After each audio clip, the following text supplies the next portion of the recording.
Heidi ho there, neighbors. This is Five of Clubs, and I've got to say, I'm itching. What? No, not that kind of itching. I mean the kind of itch brought on by the high tides of wanderlust, the yearning for adventure's salted sea breeze, the primordial pull in a solo gamer's soul to head up a hero party and take them toe-to-toe against some cataclysmic opposition.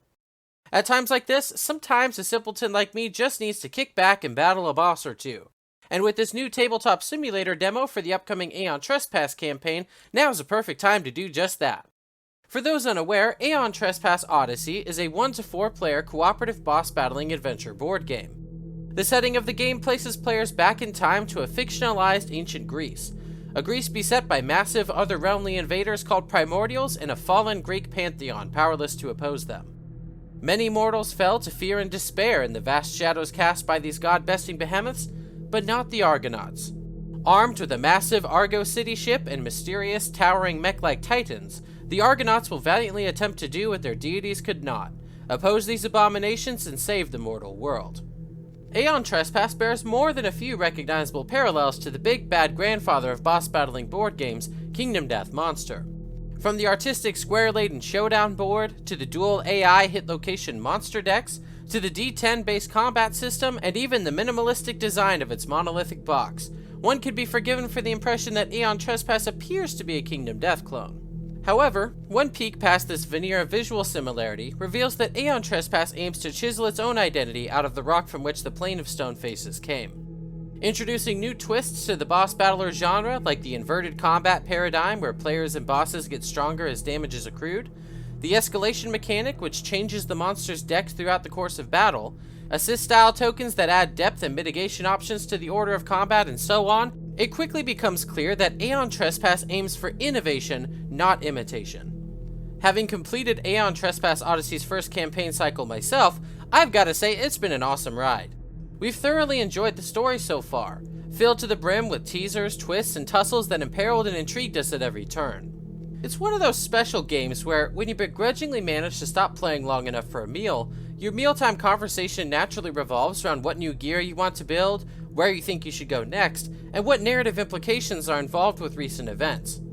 We were honestly surprised at how even the smaller side adventures created memorable moments that fleshed out the setting beyond the standard fare seen in similar games. And some of these side stories even introduced some interesting points of nuance which had us reconsidering what we thought we knew about the Titans and the Argonauts.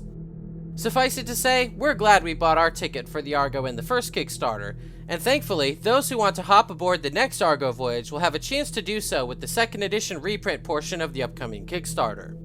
Adding to that excitement, Into the Unknown is also coupling their reprint Kickstarter campaign with a brand new product called Aeon Trespass 12 Sins of Herakles. No, this isn't the death metal Aeon Trespass Christmas album we've all been waiting for. This title is actually a sequel board game series that continues the Aeon Trespass story beyond the Argo's adventures, introducing new characters, new settings, new mechanics, and new baddies, all contained within an open-ended campaign spanning a branching open world. Respectively, the 12 Sins of Herakles content is designed as a standalone game, meaning players can hop straight into the Season 2 campaign without needing any Season 1 content, a considerate accommodation for newcomers and seasoned Argonauts alike. Naturally, there are a bevy of excellent videos out there which showcase Aeon Trespass Odyssey Season 1 gameplay, but what about Season 2? For folks like me who have the 5 cycles of Season 1 on lock, we might be wondering whether the Sins will feature more of the same, an entire overhaul, or a meshing of elements old and new to create a fresh but recognizable Aeon Trespass experience. Well, thanks to the awesome team over at Into the Unknown, I've been able to take the game's guided demo for a spin to see for myself. I always did want to go back and do a take 2 on my Aeon Trespass videos, so now that I get a chance to do so, let's load this thing up and see what adventures and adversities lie in store. And welcome, ladies and gentlemen, to the Aeon Trespass 12 Sins of Herakles guided demo gameplay experience extravaganza thing. Yes, whatever this thing is called. I think it's going to be kind of like the Learn to Play guide from the core box set that walks you through sort of a streamlined series of the game phases to teach you how the game sort of flows. And I think that's the case because I did see the note here, use the guidebook to start your adventure, and I see the guidebook right over here, which is separate from the beta rulebook. I did thumb through the beta rulebook just to make sure I knew all the rules. A lot of the rules are the same. They did have a few new keywords and a few new shifts on various gameplay concepts, but I'm pretty familiar with them, so I think we're about ready to go there. And before we dive in, just wanted to take a quick look and acknowledge this awesome new board art. It looks like the same size as the board from the first game. We have rows A through N and then columns 1 through 20 here, but I actually prefer the art on this better, and I will say it's mainly two reasons. One, I really like the less is more design here, where the board's not very busy. I really appreciate that. And also, I think that the whites and the grays is going to make the terrain a lot easier for me to see, personally. The former game had the board where it's sort of like browns and rustic colors, and especially in a digital demo capacity, I think that it was a bit hard sometimes for my eyes to see the terrain on that board. It was just difficult. Whereas this, I think, especially with terrain, if it's going to be pretty colorful, I think it's going to pop a little more, which is going to make it easier for me to see, as a whole, and sort of allow my peripheral to take account of the different features of the board without, like, visually scanning every row and that sort of thing. So, really appreciate that. And also, I noticed as well with this tree here, which I believe is the Gaia tree. And look at the leaves here. So we have a plentiful amount of leaves here. They start to taper off over here. There's a dearth of leaves here, and then they start to grow and bud right back over here. I think this is symbolic of the game's seasonal nature, right? Because the first box is called the Summer Set, and I think it's going to span 4 boxes, therefore 4 seasons, right? Summer, then presumably to fall here, then winter, and then the leaves coming back in spring. So if that was the artist's intent with this, it was communicated loud and clear. If not, please ignore my insane ramblings, since I'm clearly just reading too much into what is otherwise just a tree. All right, really still love the art though, and I love the kind of the contrast here, I guess, between like the white and like the crimson red here. Really like the art here. Very good stuff. All right, well, let's go ahead and dive on in right here with the 12 Sins of Herakles guidebook. Here we go. Well, this is a blank. Oh, it's not entirely blank. Looks like this is the copyright page. There we go. All right, and then Childhood's End. Looks like this is a story event. I'm pretty familiar with how these work. So let me go ahead and read this out, and then we will get it going and see what happens next. Your father was a bastard. He says it calmly, looking you straight in the eyes over his smoked lenses, as if you didn't know. He has failed you, and you have every reason to hate him.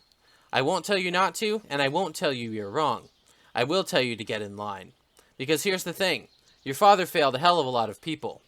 Peoples. The corner of his mouth twitches. A thought crosses your mind. Who does he think he is, this weathered man in a worn, dappled robe, to walk into your village and talk to you as if he knows anything about you? He broke things, unleashed others. The sorry state of this world, that's on him too. So there's a lot of amends to be made, and he's not here to make them. Others tried, but, well, they were only mortal. Those were great bloody mistakes your father stumbled into. The weathered man takes a deep breath, adjusts his lenses, exhales a whistling sound. They say like father. I say, prove them wrong. Come with me, let us see what can be fixed. And if I say no, you ask defiantly, then you say no. The weathered man shrugs and stands up. Despite his years, his frame is still impressive. And I walk to the next polis over, where another abandoned woman sired a similarly unruly child, a sibling you did not know about, a sibling who, like you, has not met their father and struggles with the same helpless anger that consumes you. Your father was a bastard. Have you not been listening? He reaches for his spear, plants it into the ground before he called you out, and pulls it out in one swift motion. I don't want to have anything to do with him or his other children, you say, and you mean it. For if there is anything you despised in this world, it was him, Herakles, your father. Fair. More than fair. The weathered man nods knowingly, then scratches his brow. Would that it were so simple. Of his sins, the original one is the most grave. And that one courses through your veins. You feel it, right? The constant rage, the urge to destroy it all, the typhonic curse. In time, if not tamed, that rage will consume you, and all that remains will be a mindless monster, a titan. That word makes you pause, titan. You have dreamt of it, a dream of power, running through the fields and forests uncontested, crossing mountains and seas unmatched, slaying any and all who stand in your way indiscriminately. I will master it!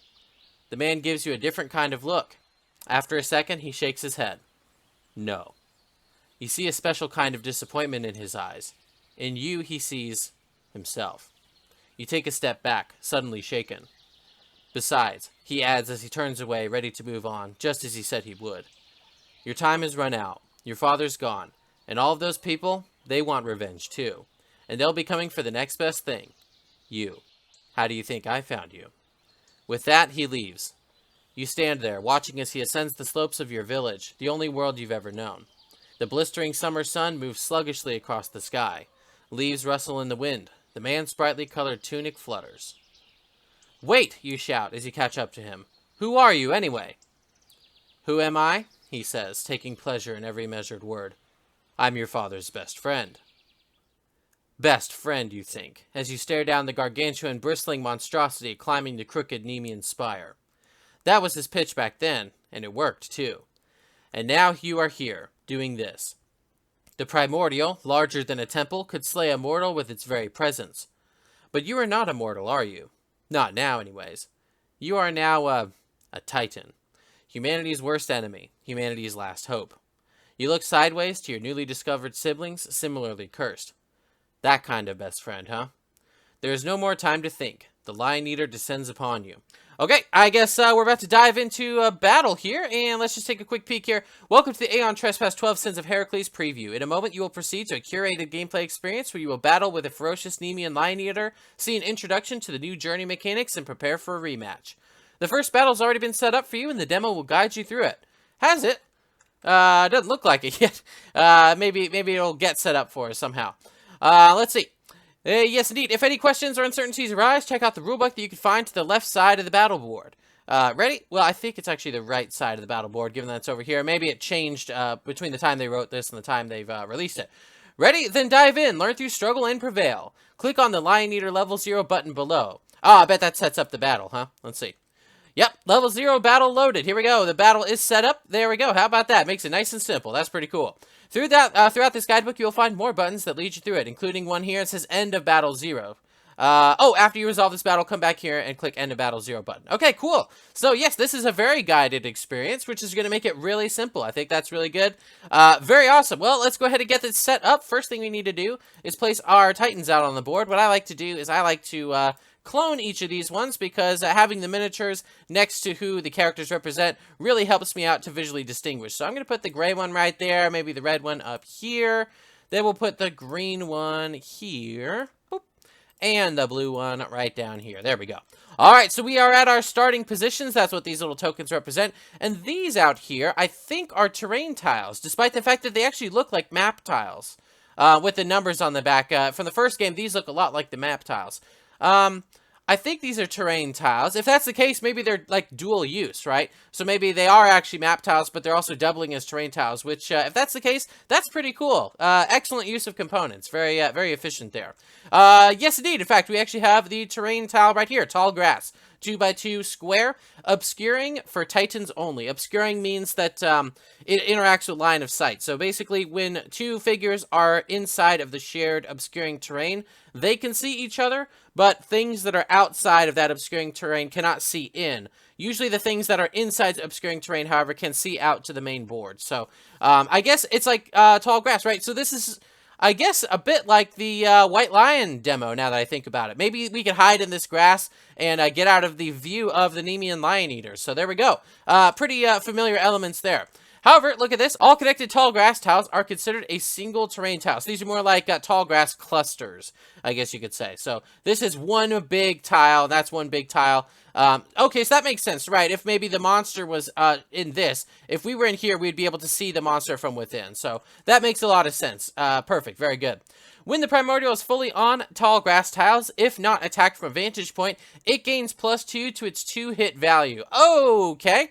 So, yes, indeed, the 2-hit value is what we have to roll in order to successfully hit the monster. So, right now, it looks like a level 0. It's a 6+, but if he is fully within grass, so maybe if he's like this, where all of his body is covered in grass there, then it's really like an 8+ there, which is a pretty high roll. Ugh, that's not good. Okay, so he can hide in the grass. Okay, you know what? Actually, I like that a lot. I always thought it was so strange that in Kingdom Death Monster, the white lion did not stalk in the grass. Like, in my brain, like, that's what a lion would do, is it would get in the grass and use it to its advantage. So it's nice to see that the Lion Eater is like a reverse of the white lion in that way, where it will hide in the grass and get bonuses for that. and it gets extra evasion for that. So, oh gosh, wow, that's really something. Okay, we also have a Nemean Spire, which I don't see on the board right now. It's possible that maybe like other cards in the deck will spawn it. I mean, yeah, it looks like there's a Nemean Spire on his art, but I don't think he's actually dragging this around with him. I think that's just an artistic detail to sort of show that this monster sort of mounts the Nemean Spire. Likes to be around Nemean Spires. So maybe these are spawned in later. If that's the case, we'll go ahead and take a peek at what that card does. So there we go. Looking right up here, we have this glorious art. We get a pretty good look at this Nemean Lion Eater, sort of a snake, more like a lizard, I guess. A lizard with a kind of a lion tail looking thing there. And in fact, oh no, there are some skewered lions there kebabbed on its back. Oh my gosh, wow. That's really something. I guess the Hecaton, he had what, like the cattle around his neck. Now we have the Nemean Lion Eater with the lion skewered. And these lions, I must say, are looking a little on the white side, so... I brought my attack dog with a built-in force field. Well, I brought my dinosaur, least force field dog. I don't think that the game developers are trying to throw shade at the white lion, but it is kind of funny that they are looking a little albino here. So there we go. All right, looks like over here we have our diagram here. You can see this arrow shows the facing. There are a few elements here to keep in mind. We have weak spots on the left and the right sides of the monster, but in different spots, interestingly.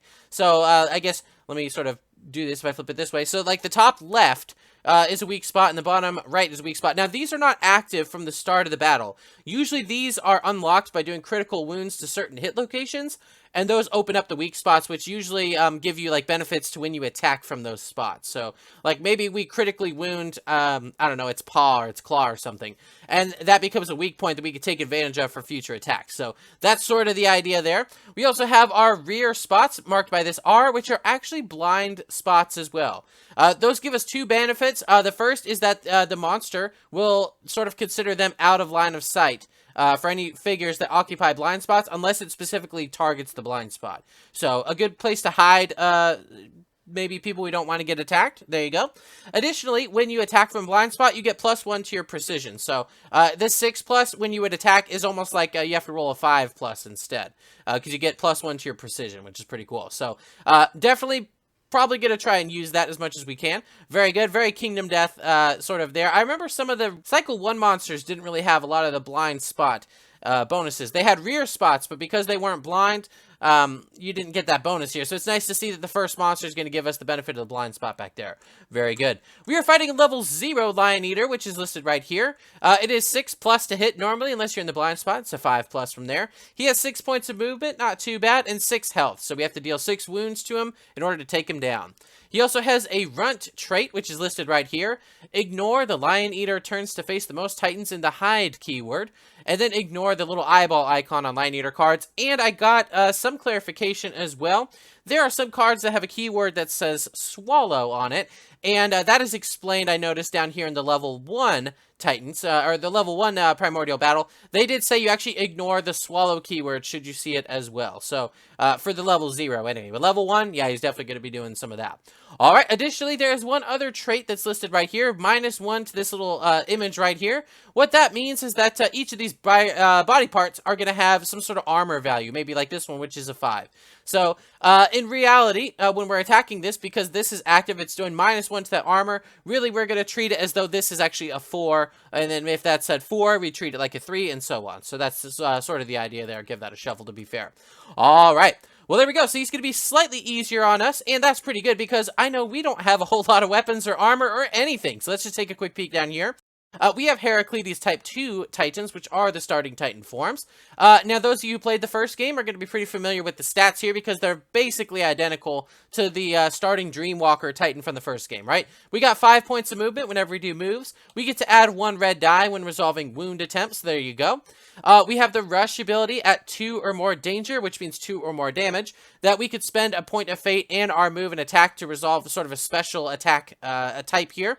We also have the starting Trauma and Kratos tables. This outlines what kind of trauma cards you draw whenever you take damage. So maybe we take 3 points of danger from some sort of attack. And from 1 to 3, we draw one of the single triangles, which over here are these trauma cards. That would be a minor trauma. If it was the 2 triangles, it'd be a major. 3 triangles, grave, and then oval is like 10+. So Now, like, basically, yeah, so we have 3 danger, we draw a minor, but maybe on the next attack, we take 2 more danger, so it goes up to 5, and now that we're in the 4 to 6 category, we'd be drawing this, you can see how it climbs up. And as you might imagine, the stuff in the minor trauma deck tends not to be that debilitating or that bad for us, but as it progresses, the threats increase in kind. But every once in a while, you also see something good that pops out of there, maybe an opening on the monster or something like that. So not always bad, and I really like that damage system because it makes it pretty dynamic.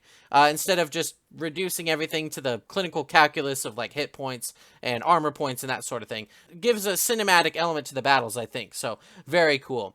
All right, and then the Kratos table is actually linked to one of your other stats. So danger is almost like your climbing amount of damage. Rage is your other stat, which sort of indicates you getting angrier and angrier and unlocking additional abilities. So as your rage increases, you will unlock these increased abilities here, and you get them in compounds. So if I have 4 rage, I get this ability and all the ones prior. So some of them will let you leave assist tokens. You might get rerolls here and there. You might be able to do pushback effects or move effects right there, and then, you know, so on and so forth. At level 5, you actually get an additional red die when resolving wounds. So definitely a positive trait there. And then Fate is the last trait right over here. This allows you to do certain things, certain special abilities, like the Rush ability. You gain Fate points in order to do that.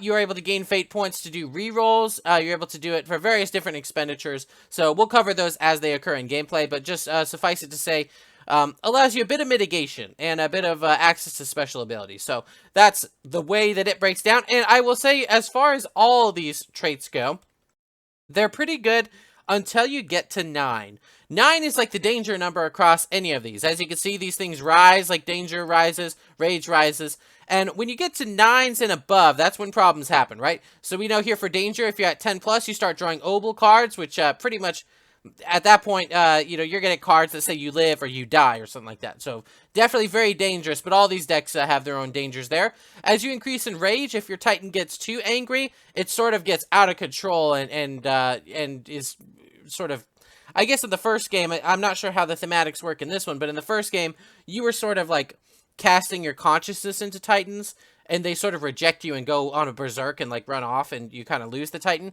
In this one, since we are the Titans, I guess maybe the rage consumes you and you run off and are considered dead. And then also with Fate, if Fate gets too high, if you use too much Fate and bend Fate too much, then the Fates will actually punish you for that. So you will have to draw sort of a card, which I believe is called a Moiros card right here, which sort of shows like the Fates taking notice of you, twisting their will and wanting to punish you with some pretty dire ramifications I've seen. So definitely try to stay under 9s on all these things. That's the name of the game right there. So there you go. All right, very good. We have our starting weapons, the Heraclean Fist card, 2-handed weapons, just, you know, just our left and right dukes here. It looks like we get to roll 2 dice whenever we resolve attacks at +0, so we don't get to add anything to it from the card here. If we were in the blind spot, we'd still get the precision bonus there, but these fists do not add any precision bonus of their own. And for each successful hit, then we get to roll 1 red die toward our wound attempt. So that's the way it breaks down. We also have monstrous leathers here, some makeshift clothing, it appears. It looks like we could spend a fate and discard this card to do a second chance, redraw a trauma or obol card, ignore the first result. So if we drew a card that said you died and we're like, you know what, I don't want to die yet, we could actually spend a fate, discard this card, and possibly draw something a little bit better, you know, maybe something that's also bad, but maybe not as bad as just straight up death, right? So, gives us a second chance, as the keyword says. So, all right, we're about ready to go. Let's go ahead and shuffle up these trauma decks. We're actually going to draw the top card of the minor trauma deck. And look at this little arrow right in the bottom left corner. This is actually going to determine the starting facing direction for the primordial. So actually, in this case, he's already facing the way he would. Other minor trauma cards, of course, are going to have other directions pointing up, down, left, right. And actually a circular one that lets you choose the facing direction. So I'll put that right there on the bottom of the minor trauma deck. Not too shabby there. And you know what? I actually really like that, though. I wish Kingdom Death had a similar system so that it sort of removes some of the bias that goes into, you know, how you set up the battle there. So, like it, and makes it feel like the monster is making more of its own decisions. So, very good. Speaking of the monster, let's go ahead and shuffle its AI and body part decks, and as always, the monster gets the first go of things. So, monster turns are pretty simple. You just take the top card of the AI deck and resolve it accordingly. Looks like this is a card that says Bite, and he's nibbling on the leg of that Titan there, who's got his hand up like he's about to smack him, like, stop it, bad Lion Eater, bad. Target the closest Titan in front in range. Okay, well, that is a tie between these two characters. They are both in front and they are in range, and they're actually equidistant to the Primordial. I think 3 spaces from the Primordial at the moment. So, in a case like this, the Primordial will check to see if either of these characters has the priority target token. Right now, the priority target token is with the red character, and he is not up for targeting right now. So, that's not going to break the tie, and in such an instance, we get to break the tie ourselves. I suppose let's send him down here to the blue. So he's going to go 1, 2, 3. I believe he's going to move and attack. Yep, a lot of these level 1s, they start with a move and attack action right there. Each hit deals 1 danger and potentially a knockdown as well. And it's going to roll 3 dice, hitting us on a 9+, or rather, we evade on a 9+. That's right. In this game, instead, it's assumed that the monsters hit unless you successfully evade. So across these 3 dice, we're going to want to get as many 9s and 10s as we can. So that's the blue character. Let us roll these dice and hope for the best. Here we go. 9s and 10s. Come on, come on, come on, come on, come on. How about that? Oh, wow. 9, 9, and 9. Whew. How about that? Well, you know, they say ask and ye shall receive. So there we go. We did it. How about that, everybody? Fantastic. Because 9+ is the value to dodge, we just yoinked our leg back before his jaws closed upon it, and our leg is just fine. But the knockdown effect is still within the statement here, so unfortunately, even though he didn't touch us, I guess maybe in dodging him so quick, we trip over our other leg and get knocked down. So here we go. Time to flip us right over there, which is going to get us a knockdown card right over here. Per the card text, you can see this. You are knocked down. Place your miniature on its side as a reminder. You cannot move voluntarily, attack, or use actions or abilities stated otherwise. If this card is discarded by another effect, stand up at the end of your next turn. Flip this card. And once we do that, it'll flip to the standing up side, and at the start of the turn after that, we'd actually be able to go about our business and do things. So, we're going to be laying out on the ground for the first round of combat. So, that's the way that it's going to be. And is there anything else that needs to be done here? After attack, if we had 4 or more fate accrued, we would engage this swallow effect. We don't have 4 or more fate accrued. We actually have 0 fate so far. And also, we are supposed to ignore the swallow keyword in the level 0 fight. So, this after attack, not really going to bother us too much. So, we just got a knockdown, but hey, no danger, nothing like that. So, overall, pretty good start. I would say, pretty good start. Rolling 3 9s. I hope that wasn't the extent of the luck that we can enjoy this time around, but we'll have to see. All right, well, actually, you know what? Let's go ahead and begin with the blue character's turn, and we're just going to have them basically pass their turn, end their next turn, which is now flipping this card so that by the next round, we'll be able to get back up on our feet. So, there we go. Pretty simple turn right there. And the beautiful thing about, of course, the Titan turns is you get to take them in any order of your choosing. So, we started with blue, but maybe next time we might want to start with green or red. It doesn't really matter as long as each Titan gets 1 activation. Then we will move on to the Primordial turn yet again. Speaking of the next Titan, I think we're actually going to let the green person go. Because these 3 spots right over here behind the Primordial are the blind spots, giving us a precision bonus. So, we might as well take advantage of that. Let's go 1, 2, 3, 4, right up in here, I think. And we will roll and strike out with an attack. So, a few things are going to happen here. This is the green character. Whenever you declare an attack, you raise your rage by 1. So, there we go. And whenever you raise rage, you check the rage of all the other Titans to see if you have the highest amount of rage accrued. And in this case, we have 1. Everyone else has 0, so that is the case. As such, we go ahead and we actually inherit the priority target token, which will then be reassigned to someone else if maybe they should surpass our rage value, or if maybe a trauma card would assign it to them, something like that. So, there you go. The green character is now the person who is the priority target. And let us go ahead and resolve our attack. Let's scoot that right there. We are attacking with the Heraklean Fist, which lets us roll 2 of these dice right here. It has +0 here, but let's not forget our +1 for being in the blind spot. So on a 6+ monster attack, we are looking for 5+ over here. So come on, here we go. 7 and 1. Ooh, I don't like that 1. Okay, so we have 1 hit, 1 miss so far. I think let's go ahead and gain a point of fate to re-roll this 1, hoping for a 5+. Surely we can make something like that happen. Come on now. Why are we still here? suffer.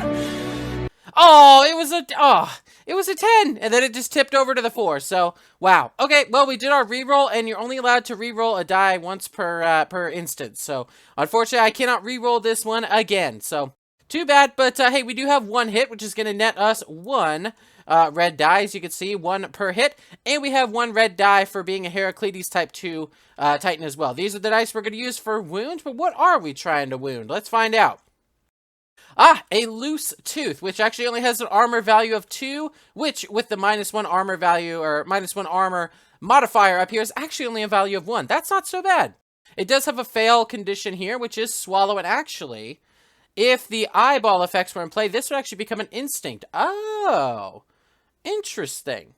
I don't think I've seen that on any other bosses where the triggers, I guess, are conditional to other effects, so that's pretty cool. Interesting stuff. Swallow effect, again, we get to ignore that, thankfully. So, basically, even if we fail, it's not that bad. But surely we could get 1 break on these dice. Come on now. I mean, there's breaks all over these dice. Surely we could get 1 somewhere here. Oh. All right, we did get 1. We almost messed it up. But hey, look, we got our 1 break, which is exactly what we need to deal a wound. And chip this tooth out of that jaw right there. Bam, there we go. So, when you deal a wound, you take the BP card that was wounded and put it over here into the wound stack. There's sort of 2 purposes to that. One, it actually keeps track of how many wounds you've dealt to the monster. As a reminder, we do need to deal 6 wounds to take this one down. So, we're 1/6 of the way there. Also, the resource icons that are shown up here may come into play as far as the resources we earn for the battle. So, there you go. Alright, well, there we go. We did our wounds, but also we have to remember to escalate. So, yes, the monster is going to get angry that we wounded it here. So, we get to shuffle in as a level 1 wound. We're going to shuffle level 2 cards into these respective decks. So, level 2 card coming in here. And the way I do this in Tabletop Simulator, because you could see the top of it and I can't really shuffle these out of sight, I just decided that I do 3 shuffles, no matter what. Whatever's on top is what you got to go with. So, 1, 2, 3. There we go. And then we also remove a level 1 AI card, replace it with a level 2 AI card. 1, 2, 3. There we go. And escalation's done. Pretty easy. I'll admit that it's way faster in the digital capacity here than it is on the tabletop, but that is okay. Lovely. Well, we dealt our first wound, but the fun is not yet over.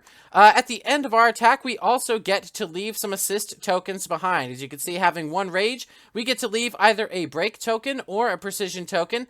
And we actually have opening 1 listed here on the Heraclean Fist, meaning that we get 1 precision token up there by default. So that's the one for our fists there, and I'll explain the difference of these here.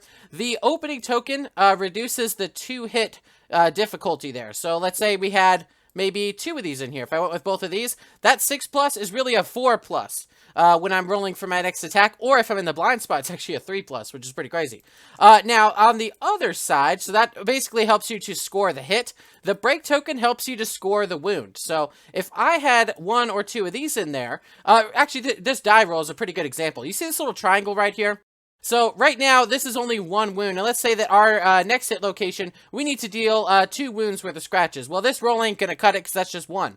But, if we have a break token up in the active Kratos pool, we could convert this little triangle symbol into a successful break. So that would then convert this to 2 scratches, which could definitely wound a card that has, requires 2 of those. So, you know, that, especially first starting out, because you don't have any reroll capacity for these red dice, break tokens could kind of help you eke out those little wounds for those tougher ones in here. I know that usually in level 1 cards, the armor value is anywhere between like 2 to 4, generally. So, since we don't have our rerolls unlocked, having a break token unlocked would probably actually be pretty helpful. So, I think we're going to go 1 apiece. We have an opening token for our Heraclean Fist, right? Heraclean Fist, and we have 1 break token there, hoping to help us out on our next wound attempt. So, 1 of each, feel pretty good with that split, and I guess now it's time to proceed to someone else's turn. The red character, 1, 2, 3, 4, 5, 6 spaces away, not going to be able to make it over there with 5 points of movement, so maybe we'll actually start with the gray character over here, who can take advantage of these lovely assist tokens here. So, here we go, 1, 2, 3, 4, 5? Maybe we'll go right here. I think we'll go right there. Not that really one space is necessarily better than the other, but there's a little bit more distance between them in case we have to split up the characters or this monster goes running. We kind of have them covering both sides of the board. That's the idea. All right, well, so we are in our position. We are adjacent to the monster, so we're ready to resolve our attack. Normally, because we're not in the blind spot, it would be the standard 6+ difficulty, but since we have our opening token, it's only going to be 5+, as though we were in the blind spot. So how about that? All right, this gray character is going to raise their rage by 1, declaring an attack with Heraklean Fists. 2 dice right here. Here we go. And let's give these a roll, looking for 5+. Here we go. That's a 6 and a 10. How about that? Now, with this roll of a 10, it's like, oh man, that's a crit, right? No. So you notice that one of these dice here is actually a white die.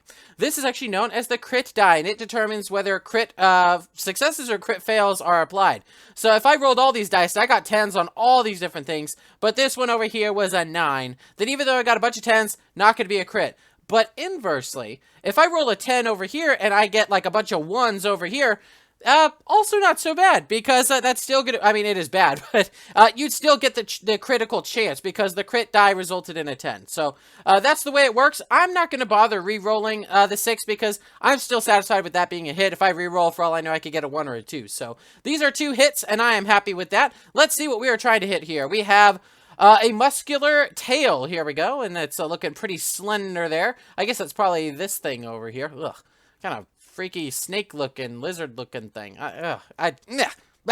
Gross. It is actually yet another one of these armor 2 values, which is really armor 1 due to the trade up here, with another fail response. But this time, we are actually rolling 3 dice toward our attempt because we got 2 successful hits. We roll 1 red per successful hit. So that's 1, 2, then our 1 from a Heracles type 2. 3 dice, looking for one of these breaks. Come on, surely.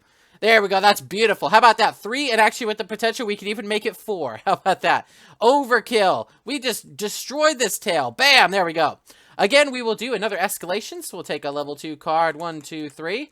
How about that? Level 1 going out. Level 2 coming in. 1, 2, 3. There we go. All right. So as you can kind of see, we are now shuffling those level 2s in there, which means we're going to start seeing level 2 AIs and level 2 body parts as the battle progresses. And then when we actually try and wound level 2 body parts, we could potentially start putting level 3s in there, which, of course, as you would imagine, hit you that much harder than level 1s and 2s. So there you go. That's the way that the battle flow works. All right. Well, we used our tokens here. Now, you might be saying, like, well, we didn't really use this break token. Can't we just save it and let the other person use it? No. The rulebook specifies that actually, yeah, these tokens expire at the end of the next attack. So you're sort of incentivized to use them because they're going to disappear anyway. So there we go. They are gone, but we get to leave our own set of tokens. And we, a lot of times, to inform my decision of which tokens to leave, I will actually look at the top body part card. That's why it tells you the number there. It can inform kind of what you're aiming for. So a level 1, not too worried about it. I think the split actually works pretty well. 1 opening for the Heraclean Fists, opening 1 effect, and then 1 break token for our Kratos effect. I think that was a good choice. I think let's do it again. How about that? All right.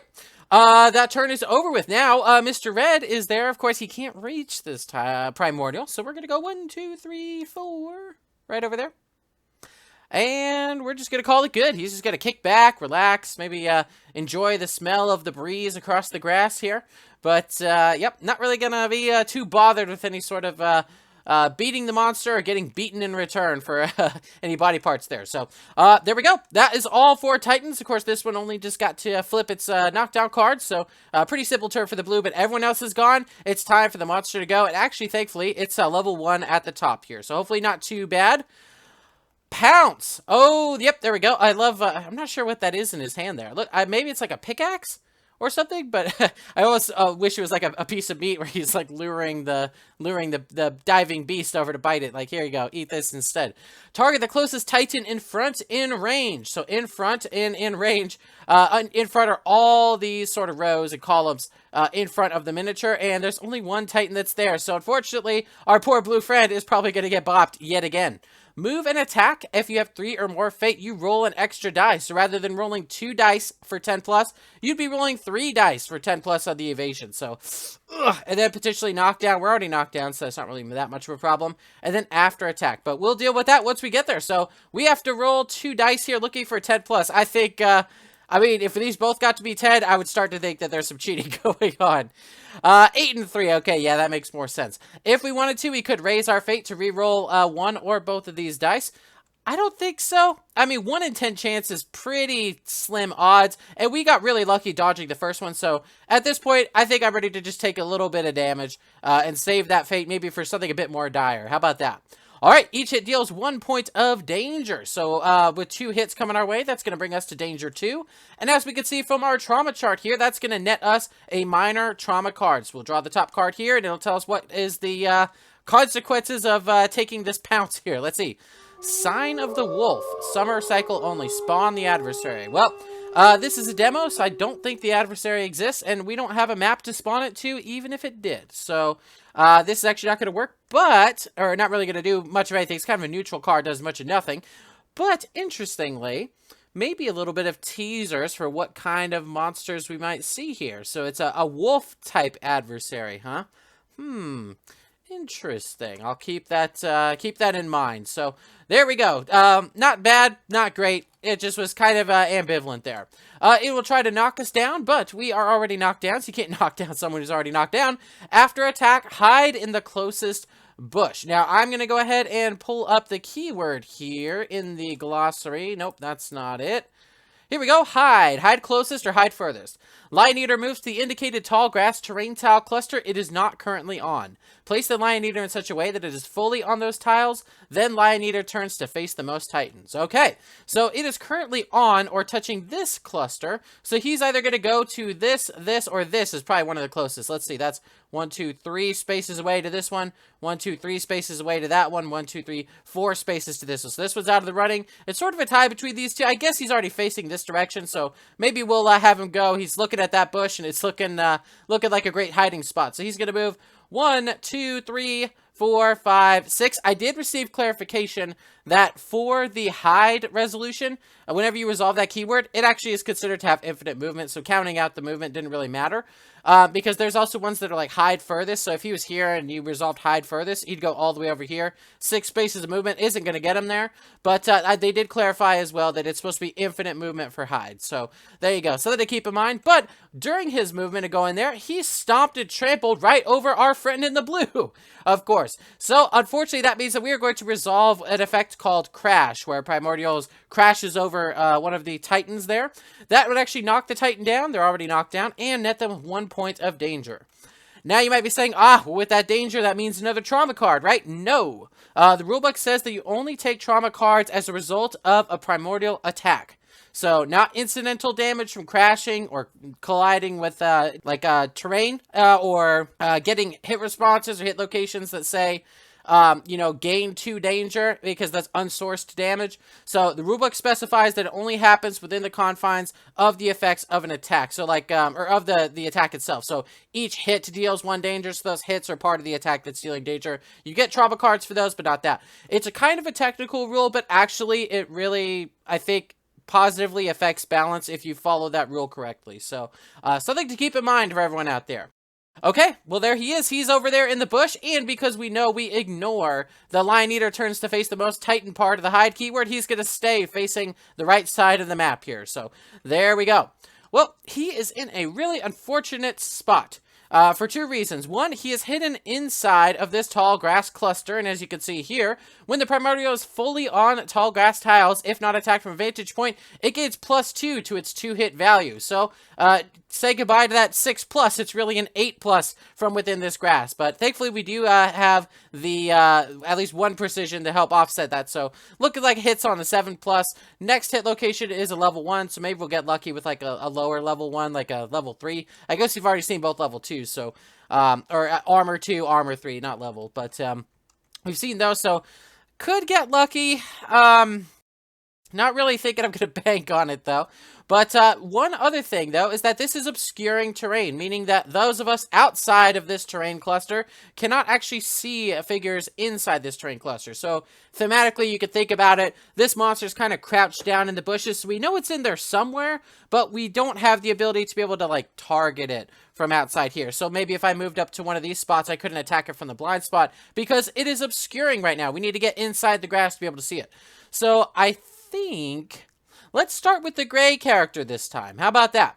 So the gray character is going to up their rage by 1 to resolve an attack. And she's going to move 1, 2, 3, 4, 5 right here into the grass. She is adjacent, so now she's able to see through this grass to this character here. So there we go. We are upping our rage by 1 to declare an attack, and we now have the highest amount of rage. So that's going to inherit us the priority target token. There we go. All right, we're going to roll. We're looking for 7 pluses. Here we go. We have a 10, which is good. It's, again, not on the crit die, though, so too bad. 1 hit there. We have a 2 over here. I could gain a fate point to re-roll that to... You know what? I don't have any fate points yet. Let's go ahead and try it, because when you think about it, 7, 8, 9, and 10, that means there's 4 possible chances for us to be, well, in this case, we have 0 chances in order for that to be another hit. But normally, yeah, that's a 40% chance. I figure it's worth at least trying. Hopefully we can see it's, hopefully it's not really bad. Here we go. Front paw, which is a armor value of 3, which is actually 2 because of this. So actually, this is one of the better ones.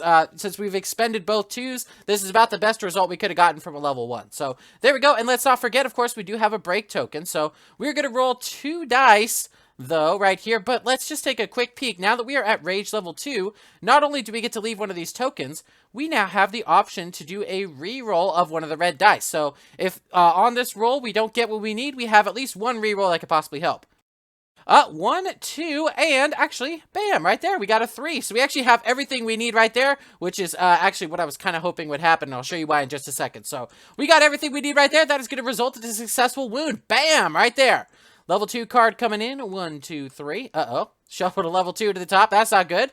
Level 1 card going out. Level 2, 1, 2, 3. Well, I'm not sure if this is the same level 2 that we just put in or a new one, but there's a lot of level 2s in there by now, so I guess, you know, it was bound to come up sooner or later. But we also have to resolve the wound effect, which says hide in the closest grass cluster. Right now, the closest grass cluster is going to be right over here. That's just too bad he's going to do that. But that's okay. All right, so he's going to turn around, and he's going to go 1, 2, 3, bam, bam. Oh, gosh. Stomping right over our blue friend yet again, netting them with 1 more point of danger. It's a good thing we didn't have them go first and get stomped on. So, there we go.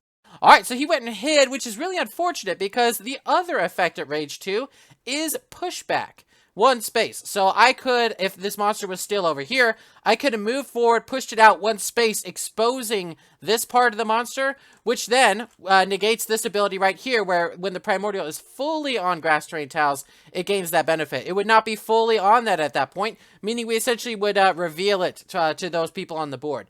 Drat. Unfortunately, did not happen. We're going to go ahead and use the pushback just to get 1 point of movement, though. So we're just going to move 1 space closer to the boss in case we need to chase him to the left or the middle side of the board here. So there we go. And we still get to leave our tokens opening 1, and I could do a break or another opening. So this is a tricky choice because we have a level 2 coming up here. The armor values on level 2s range generally from like 4 to 6, which with the -1 up here is really like 3 to 5.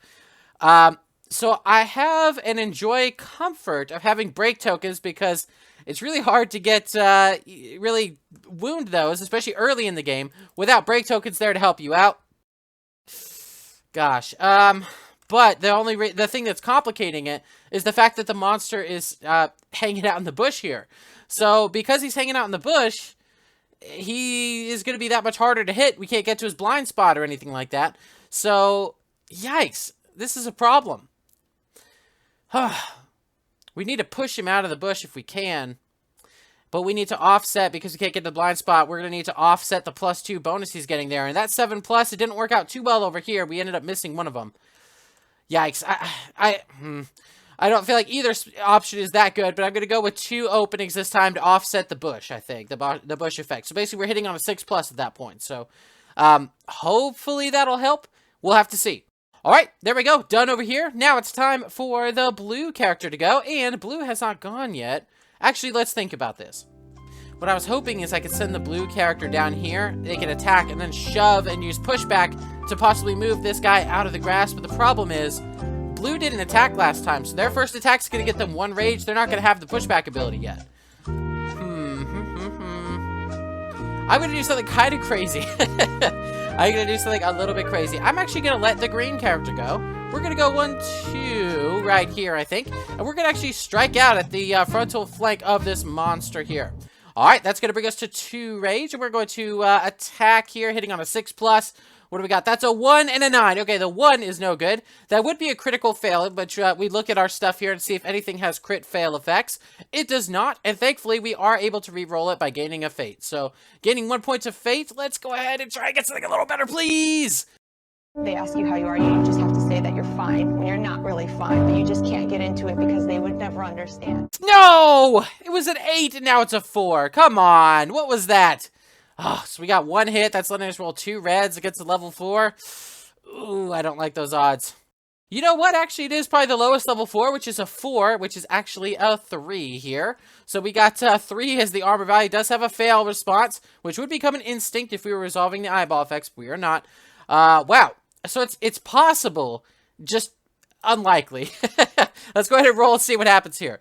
We have 2 so far, so we need 1 more, so we need 1 of these to become like a 2 scratch. It actually would have to be the 2 scratch because we don't have any breaks in here. If I wanted to, I could bank on that re-roll right here. I could try it, and we could just see what happens. We have a 1 in 6 shot. Or I could just save it, hoping to do the pushback, but let's just take a quick peek up here.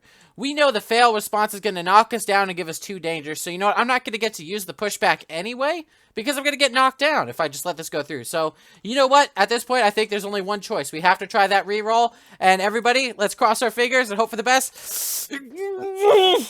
Nope. Nope, that is even worse. So, the reroll did not help us out. This is our very first miss of the battle, everybody. Oh, gosh. So, we have failed to wound, so we will resolve this wound response here. A failure. Knock down. So, we're knocking him down into the grass right there, giving him the card. There we go. And we're going to gain 2 danger. 2 points of danger right over there. Ah, drat. That is just too bad. Too bad indeed. Okay. Well, it is gain 2 danger. Again, that's not going to trigger us drawing a trauma card because we're just gaining danger. It's not dealing us hits that deal us danger or anything like that. So, you know, you win some, you lose some. We were able to get the level 2 out of the way. Oh, but of course, we have another level 2 coming right up behind it. So, we did use these tokens, but the good news is, even though we actually failed to wound, because we hit, we still get to leave the assist tokens behind. So, wow. I think maybe we learned our lesson. We may want to do 1 of each now this time because not having breaks was actually pretty imposing upon us. So there we go. That's that. We got our tokens up there and we're ready to roll. I guess it's up to maybe this blue character to stand up. Let's go ahead and pass that out because at the start of our turn, we may stand up. There, we laid on the ground. Now we're ready to roll. So, let's go 1, 2, 3, 4, because again, we do have to get into the grass in order to actually draw line of sight to this monster for attacking purposes. And here we are, we're going to gain a point of rage, and we are striking out at this beast. So, hopefully with a, results of 7+, we could try and hit. We got a 7 right there, a 3 over there. Not going to help with that 3. I figure let's gain a fate and re-roll that. Yeah, it's still a 3. Okay, well, maybe we just get this level 2 out of the way. Saggy Belly, which is actually another 4. So again, we do actually have the option or possibility of hitting it. We get to roll 2 dice looking for 3 breaks, and we have a break token to work with this time. So maybe this will help. The only problem is we're at 1 rage, meaning we have not unlocked our reroll of the red die yet. So it's going to have to be natural. Naturally done. Here we go. Let's see. We got 1, 2, and 3. There we go. How about that? Bam! Oh, and of course, it's a wound response this time. Of course it is. Level 2 has been wounded. Bam! Because this is a level 2, it's going to shuffle level 3s in here. 1, 2, 3.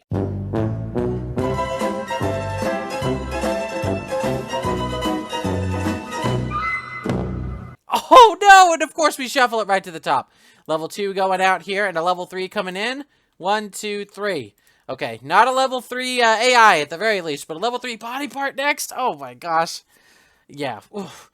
Not really going to happen. Hide in the closest bush right here. So we have a bush over here, 1, 2, 3, 4 spaces. We have bush over here at 3 spaces. So I think he's going to go back to that bush over there. So he's going to go 1, 2, 3, 4, 5, and 6. Hide him out right over in there. There you go. So you know what? You know, the blue, I really wasn't thinking the blue was actually going to succeed on that, but it is nice to see some success here and there. All right. And then red, yet again, unfortunately not able to participate. So we're going to move red a little closer. 1, 2, 3, 4, 5 right over there. And that's going to be the end of red's turn. Oh, of course, we have to leave our tokens behind. Yikes. A level 3 coming up. Oh, boy. I mean, we definitely need breaks. You know, we might go crazy and put 2 breaks in there. Nah, because we need at least 1 hit to get that one out of the way. So, you know what? I'm just going to do 1 and 1. Because maybe we just let the person who go up there kind of expect them to miss, or to fail to wound it. But at the very least, it gets it out of the way and into the discard pile so it doesn't bother us. So, well, actually, in that case, maybe, yeah, you know what? In that case, let's do 2 openings. We'll just prioritize hits. Yeah, we may not get the wound, but we'll get this out of the way. So that's the idea. All right, well, that's everybody. So I believe it's time for the monster to go, and he's doing a level 2 AI card. Suffocate. Oh no, and he's got his jaws locked on the neck of that poor Titan right there. Oh my gosh. Target knocked down Titan in range. Are there any knockdown Titans in range? Actually, there is right over here. So, whoops, that's rotating the grass there. So he's going to move 1, 2, 3, 4, 5 right over here. And he's going to go after the poor green Titan over there. Gosh. If the eyeball effect was in effect, or in play, I should say, this would be 3 dice we'd have to roll. We're rolling 2 dice. 8+ is what we are trying to do here. Oh my gosh. Excuse me, sorry about that. Had a bit of a seasonal allergy sneeze, but it's time here. I believe we were trying to roll. Yes, we are rolling for 8+ here on 2 dice. So here we go, everybody. Let's see, 8s, 9s, or 10s. Come on! Ah! How about that? We got a 10, which is actually a crit evade. We don't have any gear that rewards us for crit evades, but some gear later in the game will do that. And we have a 9 over here, both of which are above the value of 8, which is awesome. So again, he tries to lock his jaw around our neck while we're laying there on the ground, and I don't know, maybe we just rolled to the right at just the right time, and he just ate dirt, or maybe ate grass, I guess, in this case. Maybe we rolled into the grass and got re-hidden there. Alright, each hit deals 2 danger. If 2 or more danger was dealt, draw an obol card instead of a trauma card for that damage. Wow. So basically, that could be the first damage you've received in the game, and then you draw an obol, and the obol says you live or you die. So you may actually just die straight up for that attack, but we don't have to worry about it because we dodged both hits. So, yeah, that's good. He's going to try and knock us down. We're already knocked down, so not that much of a problem. After attack, if we have 4 or more fate built up, we perform the signature AI card that's right over here. I don't believe that character had... Yeah, they only have 2 fate built up right now, so not really going to bother us there. So actually, of all the level 2s we could have got, maybe that was one of the kindest. Yeah, you've seen a lot of 10+ and 9+, so having an 8+ as the dodge, that's a 30% chance to dodge, right? 8, 9, and 10. So how about that? Woo! Our defensive game is on point, everybody. This is great. Alrighty, and the good news is he doesn't go hiding afterwards. So how about that? We even could possibly put someone right here in this corner of the blind spot because this part of the monster is actually exposed. Oh my gosh, that means to be hitting on a 3+. Maybe we should have put some break tokens up there after all for the level 3, but, well, it's too late now. We didn't know he was going to do all that. Okay, well, let's see. Who to put back there? Probably... This person has probably the best odds of actually dealing with a level 3 hit location because they have the highest amount of rage, or at least they will after resolving 1 more attack. So I think we're going to do that. We're going to go 1, 2, 3, sorry, right here. 1, 2, 3. We're going right here into the blind spot over here. Not bad, and we're going to up our rage by 1, which I believe... Yes, it actually surpasses whoever previously had the... Oh, never mind. They already had the token, so they just retain it. That's all right. Not a problem. All right, we are rolling 2 dice here. We are hitting on a 3+, so lovely odds. We have 4 and a 10, so those are 2 successful hits. Very good, and let's see how much trouble we're in here. Actually, this is possible. So this is the beady eyes, which is an armor value of 5, but actually is an armor value of 4. The problem is, well, I say it's possible. We don't have any break tokens here, so that's a bit of a problem, but it is something at the very least. It has a wound response. I mean, I guess we'll look at that if we should wound, but we do get to roll all 3 dice, and we have 1 reroll available to us. So maybe we can make it happen. Let's just see. Here we go. Oh, no. Even if we re-roll this and get the best possible result of the 2 scratches, it doesn't matter because we're still going to be under what we need. Yeah, no, we messed that up royally. Well, the good news is at least we don't have to resolve the wound response, and this eyeball effect is not making this an instinct. Otherwise, instincts happen whether you do a wound or a fail, so that would actually trigger, but not going to happen this time, so not really that much of a problem. If anything, we basically just got that level 3 out of the way for free. It did tease us a little bit, making us think we maybe possibly could make it happen, but overall, I'm just happy to be alive. So there we go. Count the little blessings, I guess. All right. Well, we did still hit, so we do get to leave out some tokens here.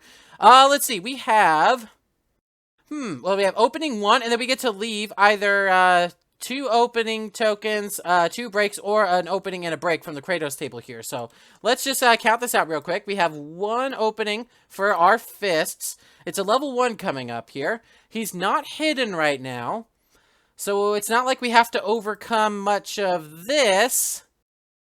But the level 1s, maybe we just do, I think the higher level 1s are there. I mean, yeah, they're only like going to be 4s, which are really 3s, but still, let's just do 2 breaks just to have the benefit of the doubt there. So otherwise, like right now, yeah, with this, because he's not hidden, we're hitting him on a 5+. Feeling pretty confident about that. Not too worried.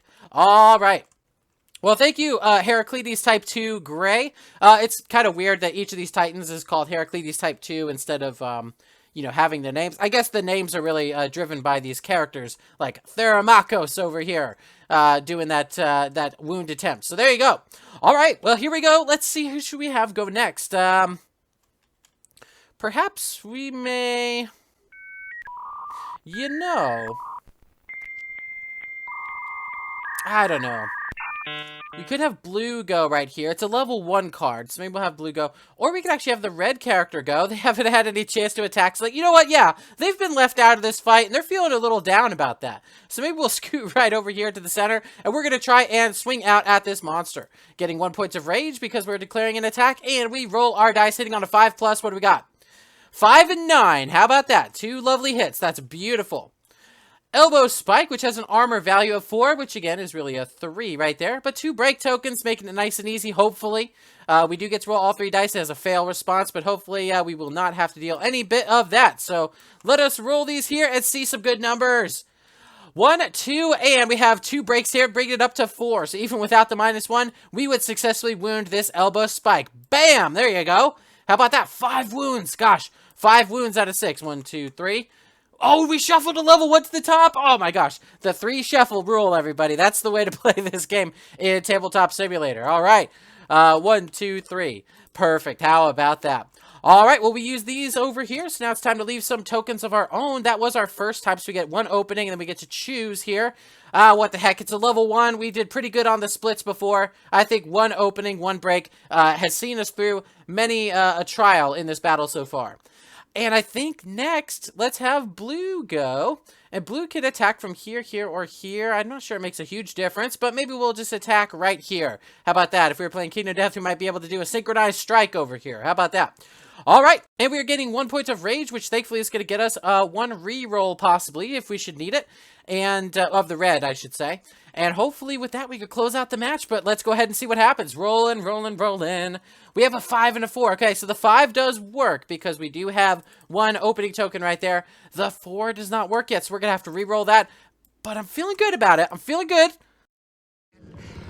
Good feelings gone. Well, that's a 2, so, okay. This is either a 4 or maybe another 3. Let's see what it is. Ah, the 4. Bristle Mohawk, which is a 4, which is, I guess, technically a 3. But we do have 1 of these, so it's not entirely out of the realm of possibility with our reroll for us to close it out now, but feeling a little less confident than I was a moment ago. So let's give these a roll. How about that? Yeah! Perfect. We got a 4, so even a natural 4. We would be able to wound this one right there. Bam, right there. I would perform escalation, but actually that is the 6th wound, everybody. So with that, this monster is toast. Well, how about that, huh? Not too shabby for our first foray into the grass seed. Before we proceed to the post-battle steps, I just wanted to share my first few impressions for this prologue battle. Remember how I said that Aeon Trespass aspires for innovation, not imitation? Well, in my opinion, this prologue is an excellent example of what I meant by that. I think it hits the perfect middle ground between offering a tactical battle experience without overwhelming players with too many choices and components from the get-go. Compare Kingdom Death's prologue battle with the White Lion. That introductory showdown involves a barren, terrainless board, scant gear or abilities, and the whole battle experience largely boils down to an exercise in attrition where you're generally relegated to roll and pray that the dice go your way. If you're lucky, you could take out the lion before it causes too much trouble. If not, you're sometimes bad enough off that it's more optimal to restart the campaign and hope your luck proves better in a take 2 of the prologue fight. Of course, later Kingdom Death battles are more complex and engaging as you acquire new gear, knowledge, and abilities, but I've seen many a post of players writing the game off long before getting there, due to the heavily restricted decision space and the unmitigable randomness of the introductory encounters. If the prologue and early game could be improved by giving players a morsel of the tactical glory they'll find in later battles, perhaps new players would be warmer to the remainder of the experience. Aeon Trespass benefits from the advantage of time, having been able to see what works and what doesn't work so well, and I feel that their notes for prologue design were on venerable display here. In this prologue Lion Eater battle, players are given a respectable spread of choices and considerations despite only having a fraction of the components and abilities that Titans and Primordials will ultimately have in a full-fledged fight. For starters, Fate rerolls are an excellent option for mitigation, allowing you an interesting push-your-luck choice that will make AI cards hit you harder, threaten you with Moiros cards, and generally deplete that special resource which is shared across other gear and abilities. Also, while I failed to take account of them in this battle, our heroes actually have some starting Fate abilities to either stand up, knock down Titans, or make them move a space as a reaction. Knowing this now, I find it super nice to have this minimalized access to these mitigation options straight out of the gate. Sure, I still miss Kingdom Death's dodge action that lets you simply ignore a hit, but later defensive gear offers a comparable ability, so that function will thankfully be represented in the full game. As another positive point, I really appreciated the monster's insistence on hiding in the grass. It demonstrated that the boss acknowledged the terrain, something which sometimes fails to occur in other boss battlers, and it provided meaningful utility for the often overlooked pushback ability unlocked at Rage Tier 2. I suspect that pushing the beast out of the grass will become even more important when the boss has those hidden eye effects unlocked. Then there's the Kratos assist tokens, and the choice about which ones to leave for the next attacker. This mechanic retained my engagement by keeping me cognizant of the next body part's potential armor value and the 2-hit difficulty imposed by any grass, and frankly, the escalating rage benefits overall helped keep the battle progressing toward its resolution. I'll admit there have been times in Kingdom Death and Townsfolk Tussle where we've been stalled out in loops during which neither side makes headway due to low rolls and other nonsense, dragging the battle experience into a slow and tedious exercise that soured our eventual victory or defeat. Thus, pairing the rising rage benefits with the escalating boss decks results in a potent coalescence where both sides naturally and elegantly advance towards the battle's conclusion. Suffice it to be said, I believe this is a prologue done properly, offering a substantive starting line to the glorious gameplay that follows, so well done to the team for that. But, being that this is a prologue, this is just the start of things. Now that I've said my piece, let's see what else this demo will let us look at. Rightio, let's go ahead and take a look at the end of battle button that it told us to click, so clicks right there. End of battle 0, assets unlocked. Okay, gotcha. So yeah, it looks like the battle assets are unlocked. It looks like it spawned in some gear cards and a crafting table that we could possibly use. Let's see if the next page... Yes, it does. It does sort of appear to explain here. The text has been modified to avoid spoilers, sour spoils. Wind rustles through the tall grass, and dust settles around the primordial, now motionless. It has perished, and you have not. That is good. I'll say. It is good. Aeolus and your friends are already converging on the carcass like carrion eaters. You hate what comes next almost as much as the battle itself, but you know it to be a necessity. And you know you need to be quick. Eurystheus has spies everywhere, and if word of your whereabouts reaches the king's ear, you notice a few black dots pop up on the horizon, dark blemishes on the gold wheat-like sea of grass. And then there are the actual scavengers, the black carrion ants. As you move closer to the carcass, you feel your power waning. Soon you will again become a small, frail mortal. Well done, you fought your first of many battles in Aeon Trespass 12 Sins of Herakles. Now is the time to gather spoils after the fight. Woo! Primordial resources for gear crafting, cores, and much more. Below you can see that the back of the Nemean Lion Eater's primordial sheet portrays the monster's carcass, the results of your clash. Oh, that's what this is. Oh, okay, gotcha. So actually this is the back side of the monster sheet. Ah! How efficient. How about that? Very good. I will say, yeah, I like this. you know, the other game sort of spread it across a series of cards that told you the recipes and the requirements for them. I like this a lot better. I like the fact that it shows the actual items, which make them easier to find in the decks. I also like that it's just right there on the back of the monster sheet instead of spread across a series of technology cards. So, really happy about this design choice. Very good. Resources. First, let's gather resources. Take all 18 of the Primordial's BP cards, levels 1, 2, and 3, and shuffle them into one deck. Oh. This is called a resource deck. Next, draw 4 resource cards to the bottom of the deck. Huh. Note that this is a departure from the ATO rules. Yeah, it is. And that the number of cards you will draw will change depending on the primordial level. For example, if you battle a level 1 Nemean Lion Eater later in this preview, you will draw 6 cards instead of 4. Oh! Oh, I get it. So, okay, yeah. So in the first game, yeah, your wound stack, you would then look at each of these cards and look at the resources on each of them, and then you'd record those resources pursuant to what you wounded. But in this game, it looks like basically the hit location deck is doubling as the resource deck, kind of like in Kingdom Death Monster, where after you destroy the monster, you go ahead and draw a certain number of cards depending on the monster's level, and what you draw dictates it. It's sort of irrelevant to what you wounded, I guess. So, okay, interesting. I guess, let me think about that. I guess that's kind of good because it could give you early access to level 3s? Level 3 resources, maybe? Or it gives you some... I don't know. Okay, that's interesting. All right, well, let's go ahead and give it a shot. We got 1, 2, 3, 4.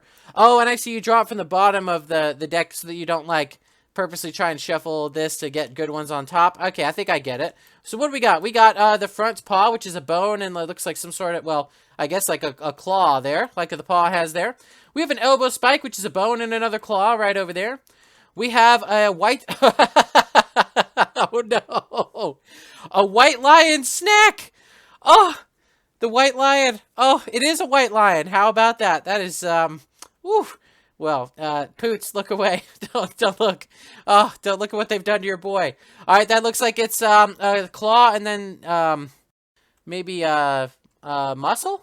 Something like that. Looks like a kind of a muscle there. And then a Leyden gland here, which has, what I believe is ambrosia, which is making a return. And some sort of, like, bristled...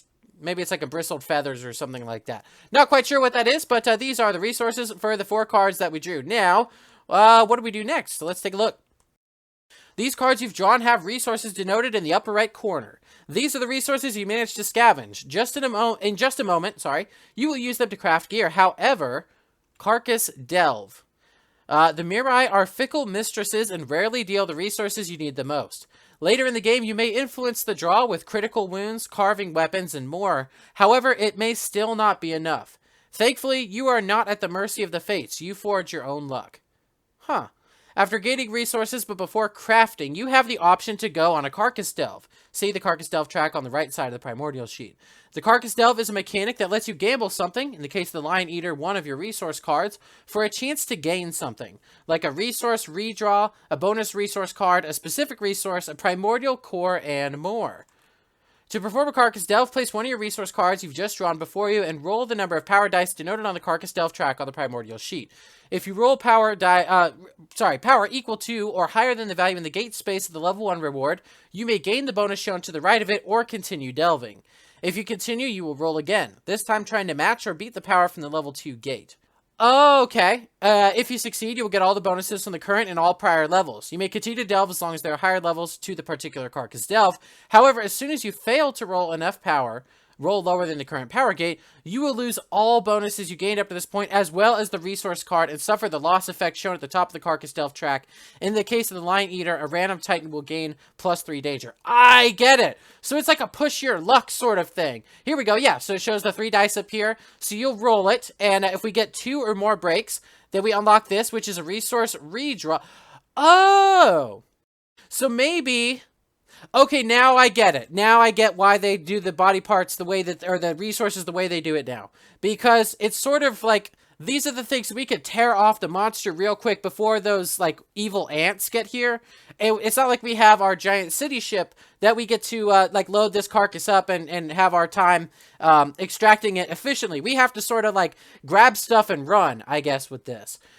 So I guess that makes sense. So maybe it's the case that like this level 3 card with the ambrosia and this like feather fur thing, if we look at the recipes here for the level 0 cards, this tells us the resources that are actually going to be used in crafting. So bones looks like are pretty good. There's the little feather looking thing right there. Ambrosia and a bone right up here for a flint guitar. Okay, we have some of those claws right there, and then it looks like maybe some fur and some muscles over here. Okay, got it. So that would be the benefit of the resource redraw. So like this little bone thing, yeah, you need whatever this is right up here, some sort of jagged edged thing. So you need this if you want to build a siren buckler, and no other recipe lets you use that right here in the level 0 craftable items. So maybe this would be a good card to gamble, possibly. Maybe. Or maybe this one, because actually the ambrosia on this one I think is used. Yeah, ambrosia and bone lets you build a guitar. So actually maybe you want to keep the ambrosia for the guitar, possibly. The flint blade. Okay. Yeah, so here's what I'll do. I'm going to, just for the sake of engaging with the game, the claw. You know, I have a lot of bones. We have 2 bones, 2 claws. This is a muscle and a claw. I need 2 muscles to really use the muscles here. And we already have claws over here. So you know what? I'm gonna actually go the white lion snack. I'm gonna gamble that card. And I'm gonna hope to get at least 1 redraw here. And I'm hoping that I'm gonna be able to draw another card off the bottom of that deck that maybe has some more ambrosia, so I could build a second guitar. Or maybe I can get this little jagged spike thing here and build a siren buckler. Something like that. It looks like actually the jagged spike is required for the petrified tree shield. So shields, whatever that spike thing is, apparently utilizes those. Okay, gotcha. So I'm going to do at least 1 of these. So I need 3 red dice here. And I need to roll all 3 of them and get at least 2 scratches across these 3, I guess, in order to succeed at getting to level 1 in the Carcass Delve. So cross our fingers and toes, everybody. Here we go. That's 2. That's exactly what we need. 1 and 2 scratches right there. It means that we succeed at the level 1 gate here. So we have penetrated the level 1 gate. So we could stop here and trade out this 1 card, or we could push on, getting a bit tougher. We have to roll these again and get 3 scratches across these dice to get a second swap. Now, one thing I would be interested to find out is if you're allowed to swap a card, see what the next one is, and then maybe possibly swap that one if you unlock 2 swaps, or do you have to take 2 cards you have right here, commit them both, return them back to the deck, then take 2 cards? Because I could see arguments for why it would be one way or another, and either of them seem valid. So maybe I'll get some clarity on that, but for right now, because I don't know if you're supposed to commit them ahead of time, I think I'm just going to trade in my 1 white lion snack, so I'll put that on top, and I assume you just draw back from the bottom again. Here we go. A level 2 card. What do we got here? Hey, look at that. We got, oh, how about that? That's actually what we need. Look at this. We actually have ambrosia and the spike. So we have 2 ambrosias and 2 bones, so we could build 2 guitars, I think. We'll have to read the rest of the section to know if the crafting, if that's how it works.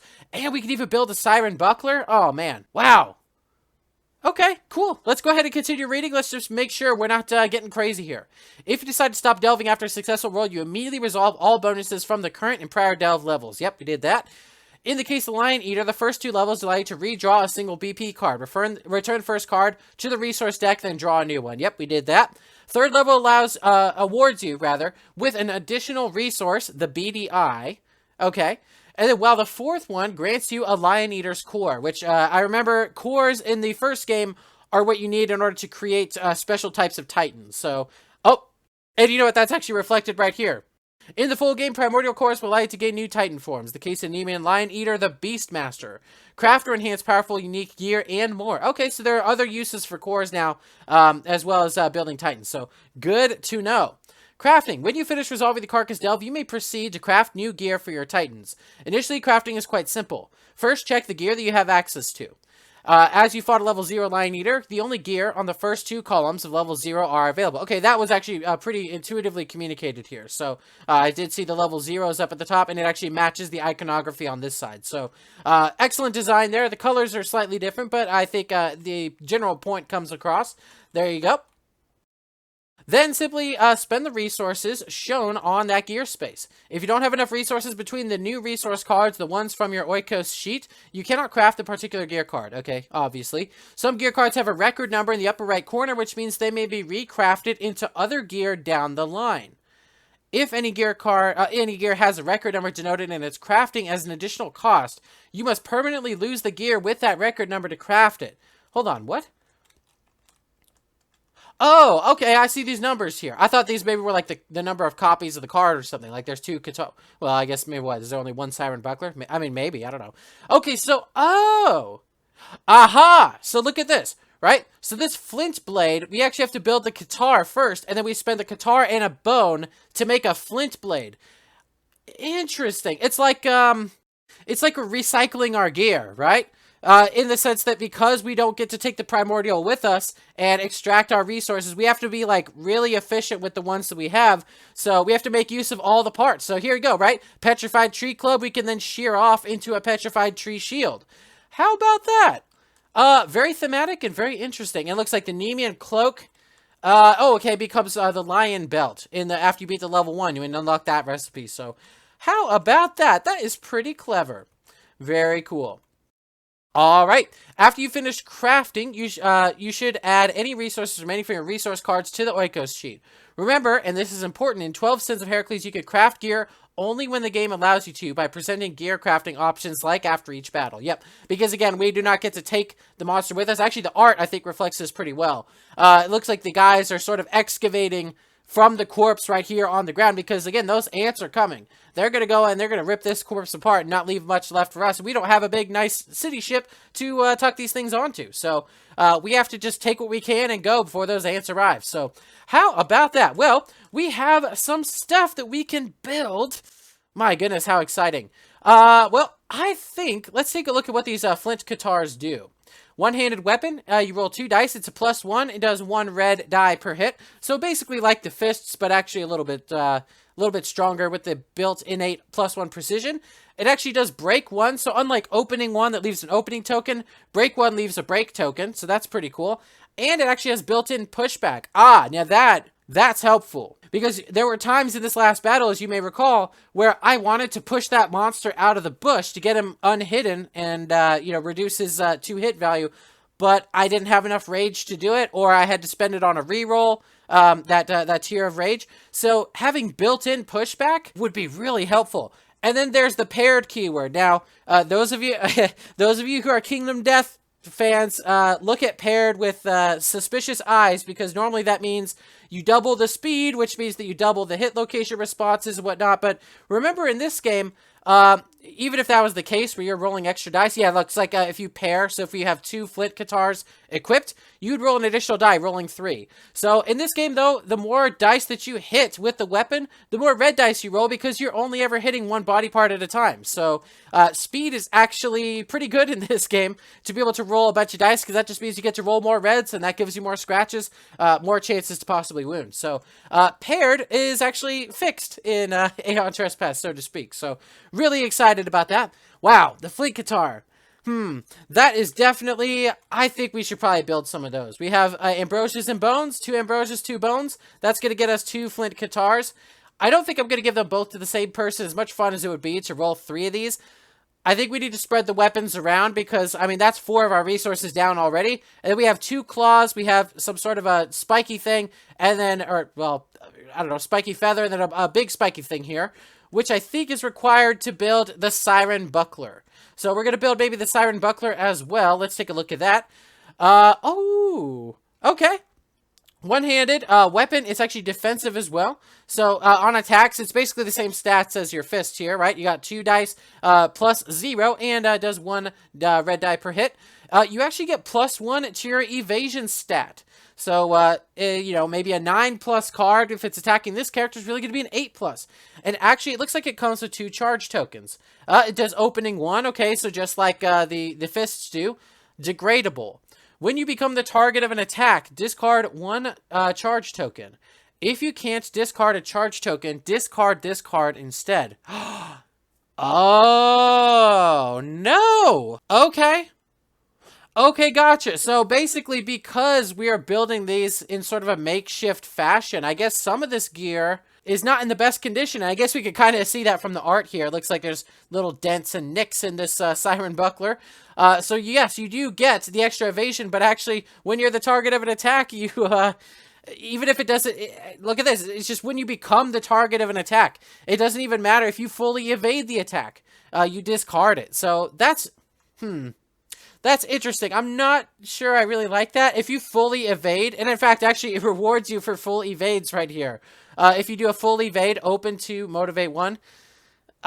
It's weird that it would reward you for full evade, but also punish you for trying to evade attacks because it breaks your gear. So, interesting duality choice. Maybe that decision will grow on me, but as for right now, not sure if that is the final effect of degradable or if it's implied that, like, if you become the target attack, I take danger from it or something, you know, if you would take danger from a hit or, you know, something like that.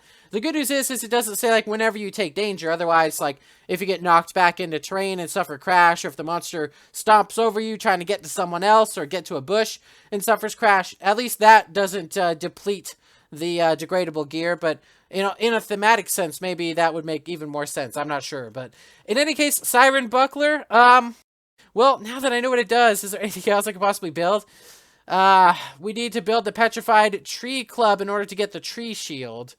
And I don't have this fur here, and I don't have any muscles here. I mean, it's either, basically, do we want a third weapon or not? And I think probably we do, but we may not use it as much as we thought we would. So, with 2 charge tokens, when you become the target of attack, you discard 1.